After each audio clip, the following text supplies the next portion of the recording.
交換自体はね、ほんと簡単で、精密マイナスドライバーで、このキーについてるエンブレムを外して、そこを外すとプラスのネジがはまってるんで、それを外して、中に基板とあとイモビのチップが入ってるんですよね。で、パカッとこう開けるだけなんですよ。でその時にね、鍵のところにスプリングがはまってるんでね、バカッと勢いよく開けるとそれが飛び出しちゃうんで、ちょっと気をつけながら開けるって感じですかね。で、蓋を開けるとこういう風に電池とあと基板とあとイモビのチップが入ってるわけです。イモビのねチップがね基板のところにあって、これ蓋開けた時にここに飛んだのか、それともなんか最初からちょっと本来入っているスペースがあるんですよ、イモビが。でそっからずれて基板のところに行っちゃってたのかちょっとねわからないんですけど、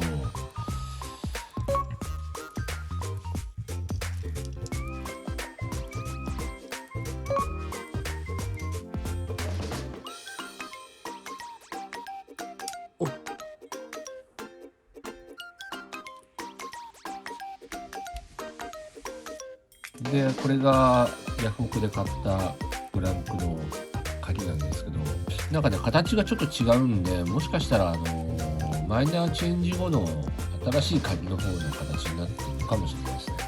部品点数はねそんなにないんで難しいことはないですね。基板とあとイモビのチップを移して、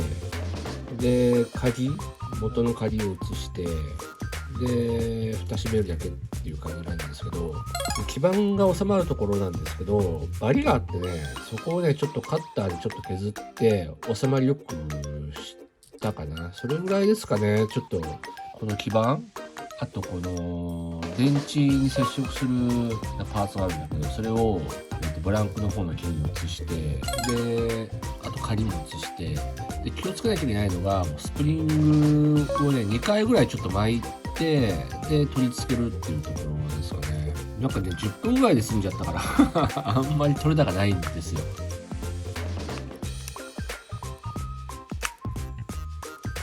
さてこれで使えるかどうか。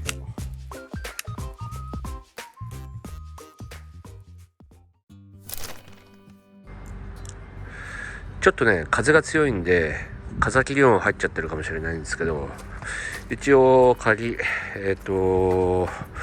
フレッシュさせて開かねあ、開いた。接触が悪いかな。よいしょ。さてエンジンはどうでしょうか。お、めっちゃなんかエンジンのかかりいいんだけど、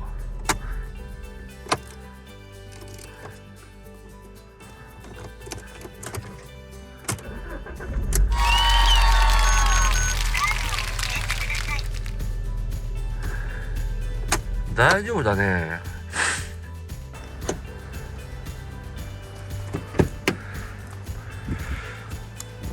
というわけで成功です。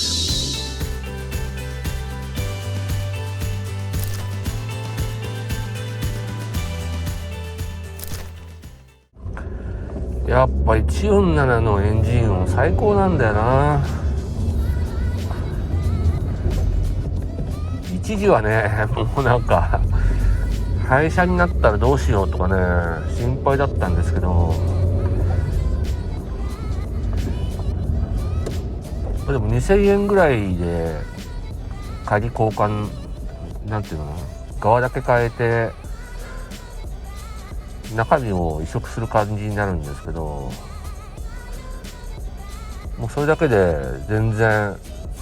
キーレスまあ相変わらずなんかアンテナの感度は悪いんですけど、キーレスバッチリ効くし何の心配もない。バッテリー変えただけあってねエンジンのかかりがめちゃめちゃいい。こいつのハンドル握るとさもうなんかもう手放せないなって思うんだよね。ほんと面白い運転してて。でみんなねこの147のねまあ別に前期じゃなくてもいいですよ、後期でもこのツインスパークエンジンこいつは本当面白いんで、僕としてはねアルファロメオの初心者の人にはなんかこの車をまず乗ってもらいたいなと思うんですよね。ツインスパークエンジン積んでる車の中では比較的新しいし、このツインスパークエンジンのね面白さ、あとハンドリング本当にね面白い車なんですよね。本当面白い。やっと鍵直して今度ここを直すんですけど、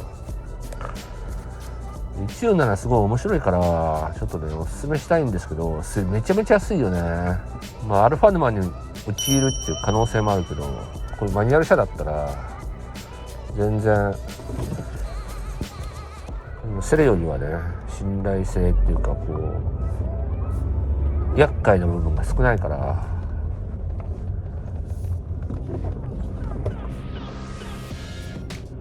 ぜひねおすすめしたいと思います。というわけで今回の、147に降りかかったトラブルはね結局自分で直しました。でも多分治ったと思うんだけど、ちょっと様子見なきゃなんともいないかな。ただなんかね前の鍵をね開けた時にイモビのチップが入ってるんですけどね、それがねやっぱりね鍵自体がもうガタきちゃってて本来入ってなきゃいけないところにそのイモビのチップがね入ってなくてね、基板の方に多分ずれちゃってたんだと思うんだよね。ずれたっていうかそれなんじゃないかなって思うんだよな。だから基板のところにイモビのチップが乗っかってるからうまくこうイモビのやり取りができなかったんじゃないかなっていうのがね僕の見立てなんですよね。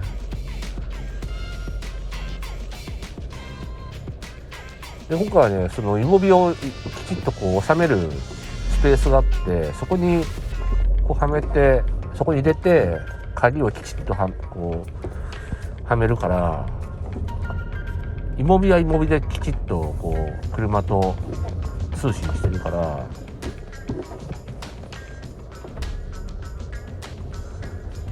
それで復活したんじゃないかなと思うんだよね。エンジンのかかりがめちゃめちゃいいよ。バッテリー変えたから余計な出費しちゃった1万円も。147のねバッテリー1万円で済んじゃうんだもんな。159なんてさ2万も3万もかかるからさ、こんなに楽しい車ないよな。で普通に乗れちゃうんだもん。ぜひねこれ今アルファを乗ってみたいなとか思ってる人とか、乗り換えるもしくはセカンドカーとしてゲットするっていうのはね十分あり得る話ですね。十分あり得る。古い車だからそれなりになんかいろいろあるけど、それが楽しいですよ。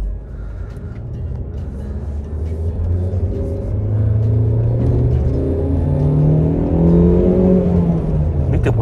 よ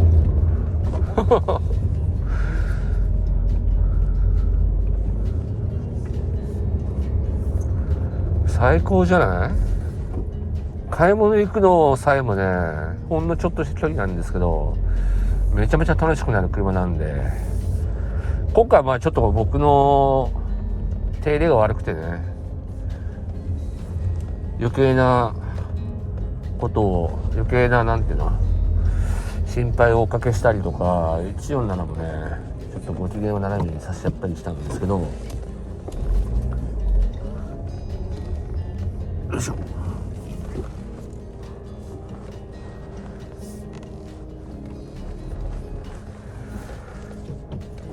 ぜひね、皆さん、もしね、近所とかに147売ってたら、まあ、ちょっと見るぐらい、ちょっと試乗させてもらうぐらいのことをちょっとして、どんな車なのかなっていうのをね、ちょっと生態を観察してみるのもね、いいんじゃないかなと思います。というわけで、今回の動画はここまでです。ご視聴ありがとうございました。